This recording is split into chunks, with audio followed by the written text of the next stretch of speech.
I've been so scandalized. People have looked at me and said, we're giving you from now to so time, you will fade off. People have looked at me and said, you are fake. People have said all manners of things. But I've never opened this mouth, gone on my knees to pray against anybody.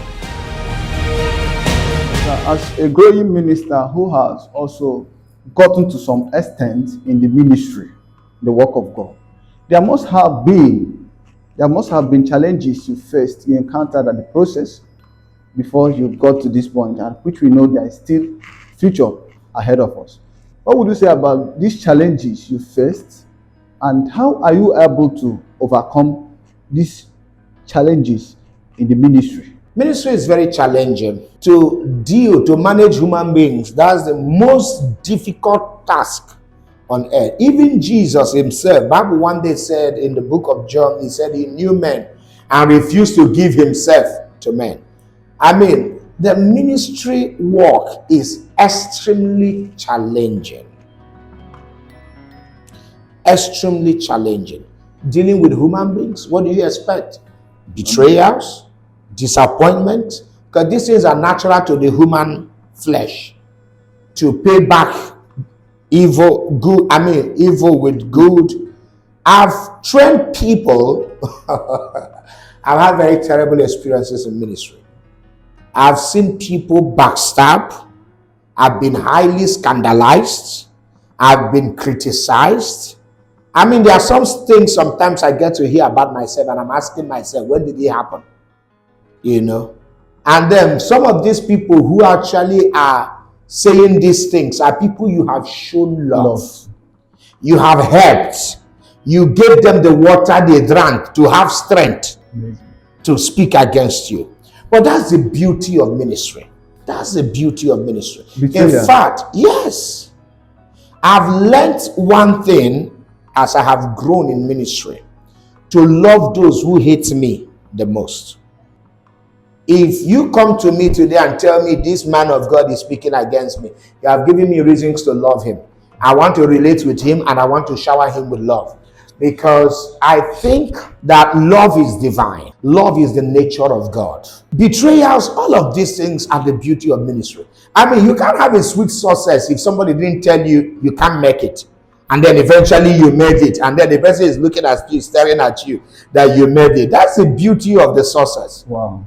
I've been so scandalized. People have looked at me and said, we're giving you from now to so time, you will fade off. People have looked at me and said, you are fake. People have said all manners of things. But I've never opened this mouth, gone on my knees to pray against anybody, or to even say evil about anybody. Whatever they say, I think it's their own opinion. Maybe there's something they had. Maybe there's something they perceived. I wouldn't know. But God is the one who judges everybody. But I love everyone. Ministry has been very challenging. Extremely challenging. People come, they go. People come, they go. That's the beauty of ministry. You are loved, you are hated, you are fought against, you are fought for. And all of these things, I mean, that's what makes ministry very interesting for me. Have you really been betrayed? A lot. How are you able to overcome that?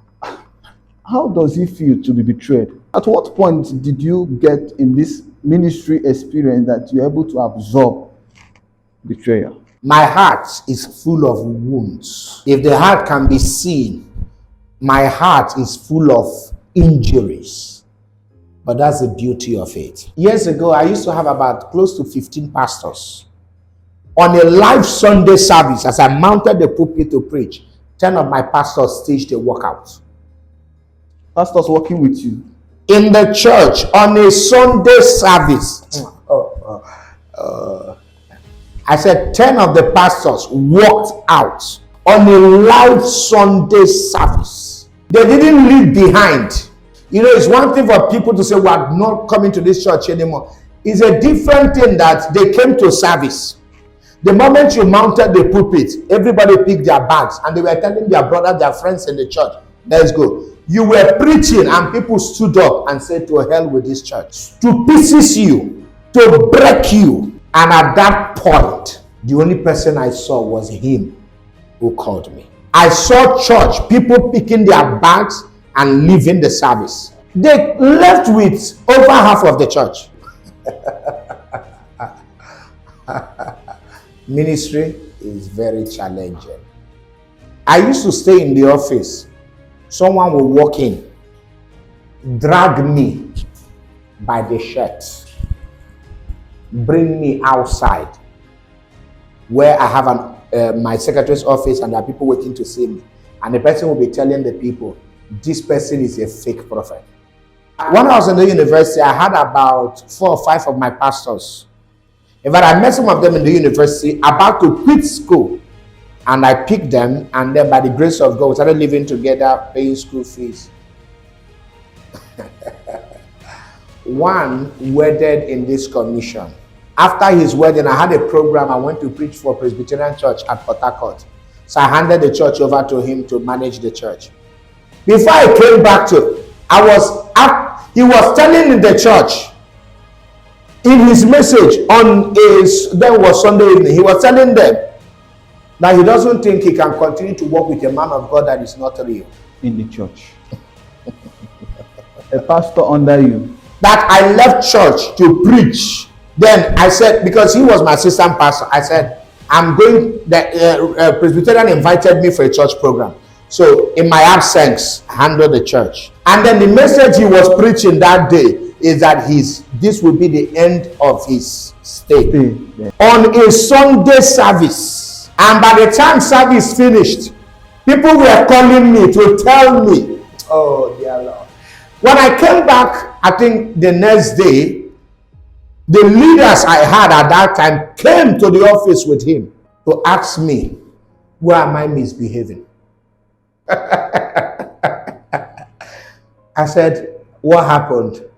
And they said, this pastor told them that I don't take care of them and they have been starving. I said, the car he came with, who gave it to him? The house where he's living, who pays the rent? How much does he earn every month? And the same people were now looking at him. But you told us a different story.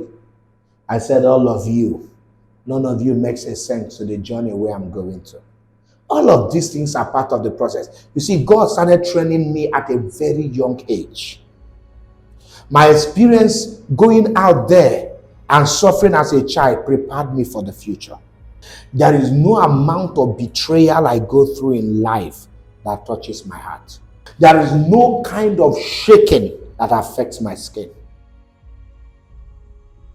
How do you respond to criticism and when people place doubt on your ministry, especially when it's coming from among the pastors and the family of God? Sir, it depends from where you are looking at it.